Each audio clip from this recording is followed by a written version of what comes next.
Red book ఈ పదం వినగానే వైసీపీ నేతల్లో అసహజమైన వణుకు కనిపిస్తోంది.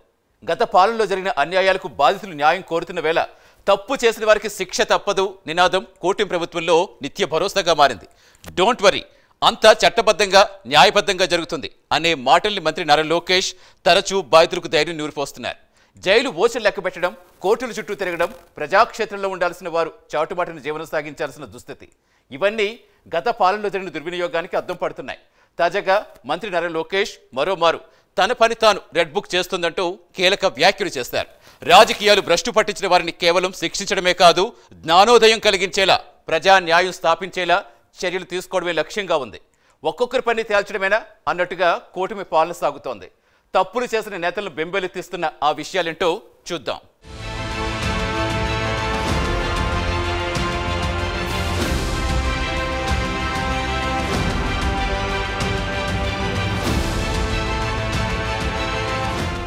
జగన్ పాలనలో ప్రత్యర్థ నేతలు అణచివేతలు పరాకాష్ఠకు చేరిన సమయంలో రెడ్ బుక్ అనే పదాన్ని తెలుగుదేశం పార్టీ జాతీయ ప్రధాన కార్యదర్శి నారా లోకేష్ తొలిసారి తెరపైకి తీసుకొచ్చారు. అధికారంలోకి వచ్చిన తర్వాత ఆ పదాన్ని ఆచరణలోకి తీసుకురావడంతో గత పాలనలో తప్పులు చేసిన నేతలు అధికారులకు ముచ్చెమటలు పట్టే పరిస్థితి ఏర్పడింది. రెడ్ బుక్ ఇప్పుడు టీడీపీ రాజకీయ వ్యూహంలో ఒక కీలక ఆయుధంగా మారింది. తాజాగా కడప జిల్లా బుగ్గలేటిపల్లిలో జరిగిన కమలాపురం నియోజకవర్గ కార్యకర్తల సమావేశంలో మంత్రి నారా లోకేష్ ఈ అంశంపై కీలక వ్యాఖ్యలు చేశారు. తప్పు చేసిన వారిని చట్ట ప్రకారం శిక్షిస్తాం, రెడ్ బుక్ తన పని తాను చేస్తోంది అంటూ కార్యకర్తలకు ధైర్యం నూరిపోస్తూ న్యాయబద్ధమైన చర్యలు కొనసాగుతున్నాయని స్పష్టం చేశారు.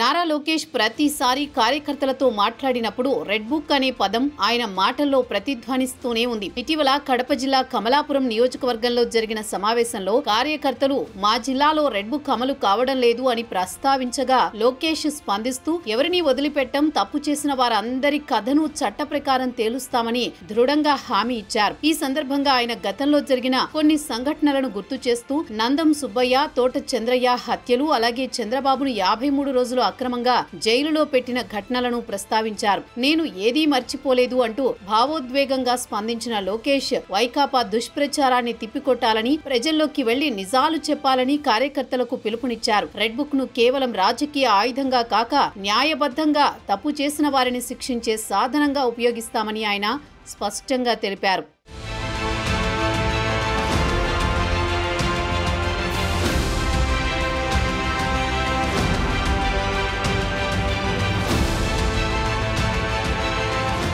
రెడ్ బుక్ అనేది నేటి మాట కాదు. వైసీపీ హయాంలో 2019 నుంచి 2024 వరకు జరిగిన అన్యాయాలు, అక్రమాలు, అవినీతిపరమైన చర్యలు అన్నింటినీ నమోదు చేసిన ఒక రికార్డు బుక్. ఈ బుక్ లో ఉన్న వివరాల ఆధారంగా అధికారంలోకి వచ్చిన తర్వాత చట్టపరమైన చర్యలు తీసుకుంటామని నారా లోకేష్ అప్పట్లో యువగళం పాదయాత్రలోనే హెచ్చరించారు. రెడ్ బుక్ ప్రస్తావనతో వైసీపీ నేతలు భయపడుతున్నారని, ఎర్ర రంగు కనిపించినా వణికిపోతున్నారని లోకేష్ ఎద్దేవా చేశారు. కార్యకర్తలు రెడ్ బుక్ ను పదే పదే ప్రస్తావించడానికి కూడా కారణం ఉంది. జగన్ పాలనలో ప్రజలు ఎదుర్కొన్న అన్యాయాలను గుర్తుంచుకోవడం, బాధ్యత వహించాల్సిన వారిని చట్టబద్ధంగా ఎదుర్కోవడం కోసం ఇది రూపొందించబడిందని లోకేష్ ఇప్పటికే స్పష్టం చేశారు. కూటమి నేతలకు ఇది కేవలం రాజకీయ వ్యూహం మాత్రమే కాదు, న్యాయానికి, బాధ్యతకు, ప్రజా నమ్మకానికి ప్రతీకగా ప్రభుత్వం దీన్ని వినియోగిస్తోంది.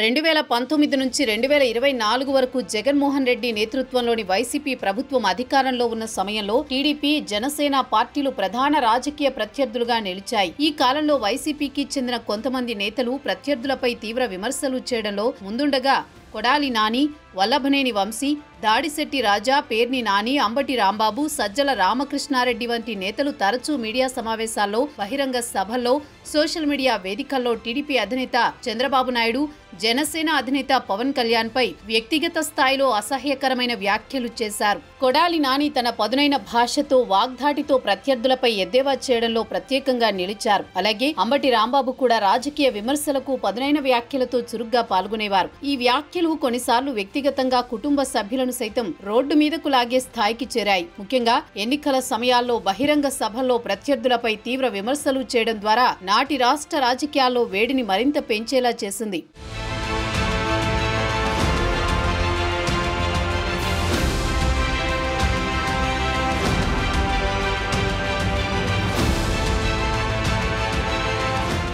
రెడ్ బుక్ అనే పదానికి అసలు అంకురార్పణ 2023లో జరిగింది. ప్రకాశం జిల్లా చీమకుర్తిలో జరిగిన యువగలం పాదయాత్ర 164వ రోజున నారా లోకేష్ తొలిసారి ఈ పదాన్ని ప్రస్తావించారు. అప్పట్లో ఆయన చేసిన వ్యాఖ్యలు తీవ్ర చర్చకు దారితీశాయి. గత వైసీపీ ప్రభుత్వంపై విమర్శలతో పాటు అధికార దుర్వినియోగంపై ఆయన తీసుకున్న దృఢమైన వైఖరిని స్పష్టంగా ప్రతిబింబించాయి. జగన్ పాలనలో జరిగిన అన్యాయాలు, అక్రమాలు, అధికార దుర్వినియోగానికి పాల్పడిన నేతలు, అధికారులు, సహకారులు రెడ్ బుక్ లోకి ఎక్కుతూ వచ్చారని లోకేష్ పేర్కొన్నారు. ఈ బుక్ ను ఆయన ప్రజాన్యాయం కోసం రూపొందించిన సాధనంగా అభివర్ణించారు. ఇందులో కొడాలి నాని, వల్లభనేని వంశీ వంటి వారు వైసీపీ నేతల పేర్లు మొదటి వరుసలో ఉన్నాయని, భూ కబ్జాలు, రాజకీయ కక్షలతో దాడులు, అవినీతి వంటి ఆరోపణల ఆధారంగా కేసులు నమోదు చేయనున్నట్లు టీడీపీ అప్పట్లోనే ప్రకటించింది. అంతేకాక నాటి వైసీపీ ప్రభుత్వానికి తొత్తులుగా వ్యవహరించిన ఐఏఎస్, ఐపీఎస్ అధికారులపై కూడా చట్టపరమైన చర్యలు తీసుకుంటామని లోకేష్ స్పష్టంగా తెలిపారు.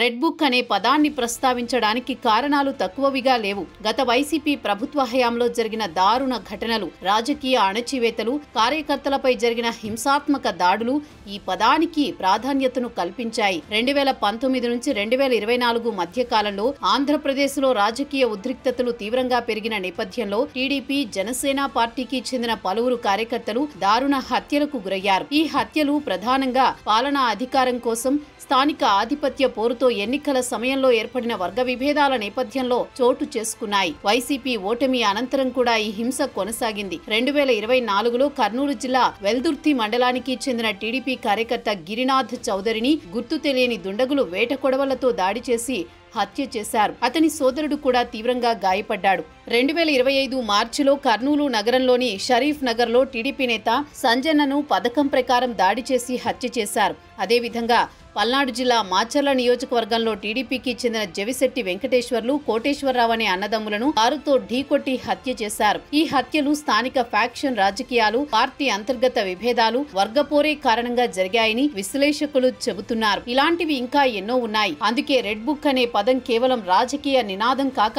బాధితుల న్యాయబద్ధమైన ఆశలకు ప్రతీకగా మారింది.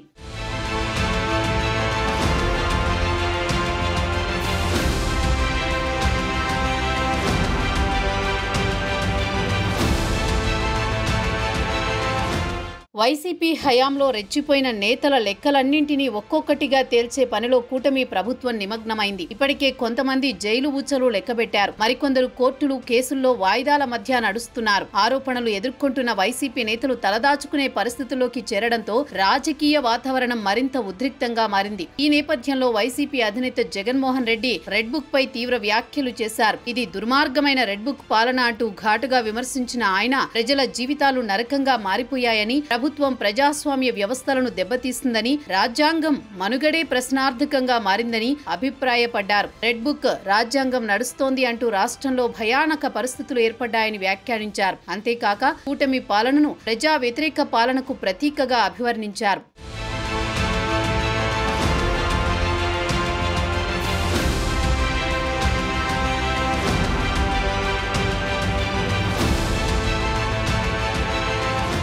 ఇప్పటి వరకు పలు కేసుల్లో జైలు శిక్ష అనుభవించిన వైసీపీ కీలక నేతలలో పోసాని కృష్ణమురళి పేరు ప్రాధాన్యతలో వినిపిస్తోంది. ఆయనపై 18 కేసులు నమోదయ్యాయని సమాచారం. 24 రోజులు గుంటూరు జైలులో గడిపారు. అనుమతి లేకుండా సభలు నిర్వహించడం, వ్యంగ్య వ్యాఖ్యలు చేయడం, ప్రజలలో ఉద్రిక్తతకు దారితీయడం వంటి ఆరోపణలతో ఈ కేసులు నమోదయ్యాయి. ఇలాంటి కేసుల్లో ఇరుక్కున్న నేతలు, ముఖ్యంగా ప్రత్యర్థులపై వ్యక్తిగత విమర్శలు చేసిన వారందరి పేర్లు రెడ్ బుక్ లోకి చేరినట్టు టీడీపీ వర్గాలు చెబుతున్నాయి. వైసీపీ హయాంలో మంత్రులుగా చలామణి అభిమాని అయిన కొంతమంది నేతలు ప్రస్తుత కూటమి ప్రభుత్వంలో జైలు శిక్ష అనుభవిస్తున్నారు. కాకాని గోవర్ధన్ రెడ్డి, పేర్ని నాని, అంబటి రాంబాబు వంటి నేతలపై కూడా పలు కేసులు నమోదయ్యాయి. వీరిలో కొంతమంది విచారణా దశలో ఉన్నారు. మరికొందరు కోర్టుల చుట్టూ తిరుగుతున్నారు. రెడ్ బుక్ ప్రకారం ఒక్కొక్కరిని పని తేల్చే దిశగా చట్టపరమైన ప్రక్రియ కొనసాగుతోంది.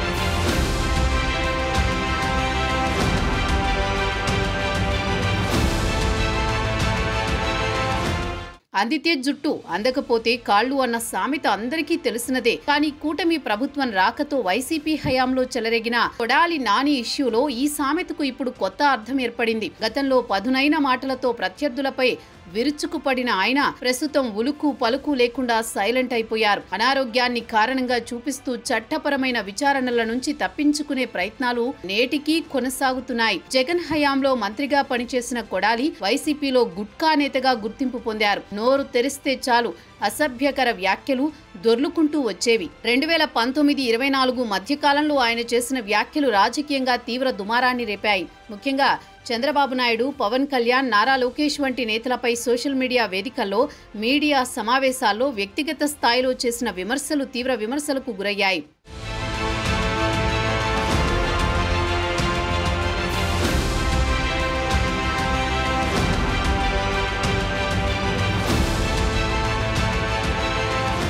రెడ్ బుక్ లోకి కొడాలి నాని పేరు చేరడంలో ఆయన నోరే ప్రధాన కారణం. అసభ్యకర భాష, దుర్భాషలు, వ్యక్తిగత అవమానాలు ఇవి ఆయన రాజకీయ శైలిలో భాగంగా మారినట్టు గత పాలనలో కనిపించింది. 2023 మేలో కాపు సామాజిక వర్గంపై చేసిన వ్యాఖ్యలు తీవ్ర విమర్శలకు గురయ్యాయి. బహిరంగ క్షమాపణలు కోరుతూ వైసీపీ నుంచి బహిష్కరించాలని డిమాండ్ చేసిన జగన్ కొడాలికి మద్దతు ఇవ్వడంపై రాష్ట్ర వ్యాప్తంగా చర్చనీయాంశంగా మారింది. 2024 నవంబర్లో విశాఖపట్నంలో ఆయనపై కేసులు కూడా నమోదయ్యాయి. ప్రస్తుతం కొడాలిపై చర్యలు తీసుకోవడంలో కూటమి ప్రభుత్వం చాలా ఆచితూచి వ్యవహరిస్తున్నట్లు తాజా పరిణామాలు సూచిస్తున్నాయి. ఇది ఆయనపై చట్టపరమైన చర్యలు తీసుకునే దిశగా సంకేతంగా భావించబడుతోంది. కొడాలి నాని ఇటీవల అనారోగ్య సమస్యలతో బాధపడుతూ ఉండడంతో తక్షణ చర్యలు తీసుకోవడాన్ని ప్రభుత్వం వాయిదా వేసినట్లు తెలుస్తోంది. అయితే ఆయన విదేశాలకు వెళ్లకుండా ఉండేందుకు కృష్ణా జిల్లా పోలీసులు లుకౌట్ నోటీసులు జారీ చేయడం ద్వారా అరెస్టుకు రంగం సిద్ధం చేస్తున్నట్టు సంకేతాలు స్పష్టంగా కనిపిస్తున్నాయి.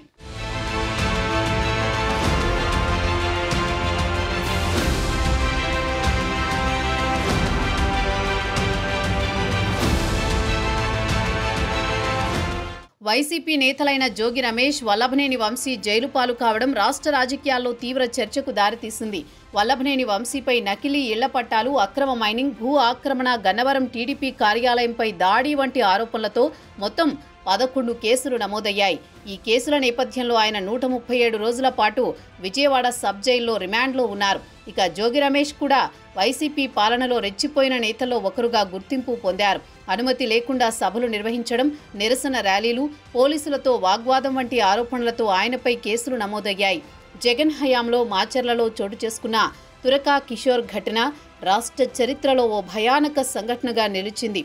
టీడీపీ నేతలు బోండా ఉమా, బుద్ధా వెంకన్నపై భారీ సైజు కర్రలతో దాడి జరగడం, ఒక దశలో ప్రాణాలను అరచేతిలో పెట్టుకుని రక్షించుకునే పరిస్థితులు ఏర్పడడం ఆ కాలపు రాజకీయ హింసకు నిదర్శనంగా మారాయి. జగన్ పాలనలో ఈ ఘటనపై చర్యలు తీసుకోకపోయినా కూటమి ప్రభుత్వం వచ్చిన తర్వాత తురకా కిషోర్ పేరు రెడ్ బుక్లో నమోదు కావడంతో ఆయన జైలు ఊచలు లెక్కపెట్టక తప్పలేదు. ఈ పరిణామాలు చూస్తే గత పాలనలో జరిగిన దుర్వినియోగానికి ఇప్పుడు చట్టబద్ధమైన పరిష్కారాలు ప్రారంభమయ్యాయని స్పష్టంగా తెలుస్తోంది.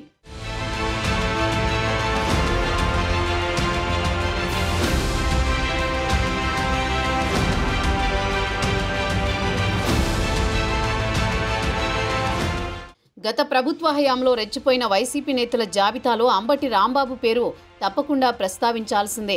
జగన్ అత్యంత అభిమానించే నేతల్లో ఆయన ఒకరుగా ఉండడంతో గత పాలనలో రాజకీయంగా చురుగ్గా వ్యవహరించారు. అదే ధోరణిని కొనసాగించడంతో కూటమి ప్రభుత్వం అధికారంలోకి వచ్చిన తర్వాత ఆయనపై కేసులు నమోదు కాక తప్పలేదు. రెడ్ బుక్లో ఆయన పేరు ఉందా అన్నది వేరే విషయం. కానీ తాజా పరిణామాల్లో అంబటి కొత్త కేసుల్లో చిక్కుకున్నట్టు స్పష్టంగా కనిపిస్తోంది. గుంటూరు పట్టాభిపురం పోలీస్ స్టేషన్లో ఆయనపై బెదిరింపులు, అనుమతి లేకుండా నిరసన ర్యాలీ నిర్వహించడం, పోలీసులతో వాగ్వాదం వంటి ఆరోపణలతో కేసులు నమోదయ్యాయి. అంతేకాక జగన్ రెంటపాళ్ల పర్యటన సందర్భంగా నిషేధాజ్ఞలను ఉల్లంఘించడం, బారికేడ్లను తొలగించడం, పోలీసుల విధులకు ఆటంకం కలిగించడం, దాడికి పాల్పడడం వంటి ఆరోపణలపై తీవ్ర సెక్షన్ల కింద మరిన్ని కేసులు నమోదయ్యాయి. అధికార దుర్వినియోగానికి పాల్పడిన నేతలపై చట్టబద్ధంగా చర్యలు తీసుకుంటామని కూటమి ప్రభుత్వం ఇప్పటికే స్పష్టం చేసిన నేపథ్యంలో అంబటి కేసులు కూడా అదే దిశగా కొనసాగే అవకాశాలు బలంగా కనిపిస్తున్నాయి.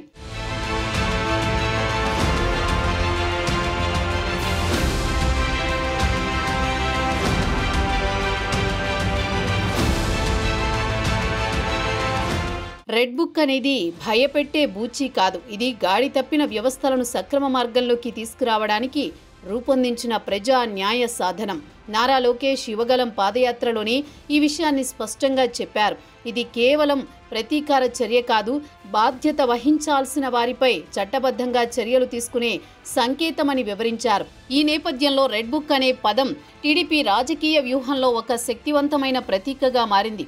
గత పాలనలో టీడీపీ కార్యకర్తలపై పెట్టిన తప్పుడు కేసులు, అధికార దుర్వినియోగం, ప్రజలపై జరిగిన అన్యాయాలన్నింటినీ గుర్తుంచే సాధనంగా దీన్ని ప్రజల్లోకి తీసుకువెళ్లారు. లోకేష్ ఈ బుక్ను చూపిస్తూ 5 ఏళ్ల పాలనలో అక్రమంగా వ్యవహరించిన అధికారుల వివరాలు ఇందులో ఉన్నాయని తెలిపారు. రెడ్ బుక్ కేవలం ఒక రాజకీయ నినాదం కాదు, ఇది న్యాయబద్ధతకు, బాధ్యతకు, ప్రజాస్వామ్య పరిరక్షణకు ప్రతీకగా టీడీపీ ప్రచారం ప్రారంభించింది. ఈ పదం రాష్ట్ర రాజకీయాల్లో శక్తివంతమైన చర్చనీయాంశంగా మారినప్పటి నుంచి గత పాలనలో చట్టాన్ని తక్కువ చేసిన కొంతమంది ఉన్నతాధికారులు లీవ్ మీద వెళ్లిపోవడం, మరికొందరు రాష్ట్రం వదిలి బతుకు జీవుడా అంటూ కాలం వెళ్లదీయడం వంటి పరిణామాలు చోటు చేసుకున్నాయి.